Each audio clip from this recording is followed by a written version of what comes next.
साथीहरू एकचोटि यो भिडियो कृपया हेरिदिनुस्, सुनिदिनु, राम्रो लाग्यो भने शेयर गरिदिनु होला। ओके, हेर्नुस्। सम्पूर्ण साथीहरूले आफ्नो फोन चाहिँ इभेन्टको दौरानमा फ्लाइट मोडमा राखिदिनु होला। एभ्री सिंगल पर्सनले आफ्नो फोन फ्लाइट मोडमा राखिदिनु होला। होइन फोन आयो, फोन बज्यो भने त्यसलाई चाहिँ अनुशासनको एउटा एकदमै अप्ठ्यारो परिस्थिति मानिनेछ। एकदमै सिरियस जर्नीमा हामी जाँदैछौँ। सम्पूर्ण साथीहरूलाई फोन फ्लाइट मोडमा राखिदिन म एकचोटि फेरि पनि आग्रह गर्दछु। दोस्रो कुरा, हरेक सेसनहरूमा म्यान्डेटरी अटेन्डेन्स हुनेछ। सो हरेक सेसनमा एउटा टिमले चाहिँ सुरुमा छिर्नुभएका साथीहरूको एटेन्डेन्स नोट गर्नेछ। सो एउटा सेसन सकाउने र अर्को सेसनमा स्किप गर्ने काम नगरिदिनु होला। एभ्री सेसनको एटेन्डेन्स चाहिँ नोट भइराखेको छ। अनि बाहिर निस्किँदै गर्दाखेरि पनि त्यहाँ एउटा टिम हुन्छ, त्यो टिमसँग चाहिँ आफ्नो एन्ट्री र एक्जिटको टाइम नोट गरेर बल्ल निस्किनु होला। सबै सेसनहरू म्यान्डेटरी हुन्। सबै सेसनहरूमा ध्यानपूर्वक बसिदिनु होला। को आशीर्वाद बोकेर साथीहरू हेर्नुभयो होइन भिडियो? यो भिडियो हेरेर हामीले के बुझ्यौँ कमेन्ट गर्नु है। साथीहरू जुन अहिलेसम्म अरू पार्टीले गरेको थिएन अहिले राष्ट्रपाले गरिरहेको छ र त्यसैको लागि हामी सबै नेपालीले राष्ट्रपालाई चुनेका छौँ। यहाँ हेर्नुहोस्, मोबाइललाई फ्लाइट मोडमा राख्न भन्नुभएको छ। हरेक यहाँ धेरै सेसनहरू हुन्छ र हरेक सेसनमा प्रेजेन्ट हुनुपर्छ र कुन बेला हामी एक्जिस्ट भइरहेको छौँ, कुन बेला इन्ट्री गरिरहेको छौँ त्यो अपडेट हुनुपर्छ र भनेको कुरा राम्रोसँग सुन्नुपर्छ।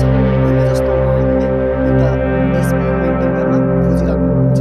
साथीहरू, यो भिडियोको माध्यमबाट म के भन्न चाहन्छु भने हामी तब मात्रै अगाडि बढ्न सक्छौँ, सफल हुन सक्छौँ आफ्नो काममा जब हाम्रो लाइफमा, हाम्रो जीवनमा डिसिप्लिन हुन्छ। जब हामी डिसिप्लिन लाइफ फलो गर्छौँ, चाहे स्टुडेन्ट हो, चाहे डाक्टर हो, चाहे आर्मी हो, पुलिस हो, किसान हो, जो पनि होस्, चाहे नेता होस्, सबैलाई डिसिप्लिन मेन्टेन गर्नुपर्छ, डिसिप्लिन फलो गर्नुपर्छ।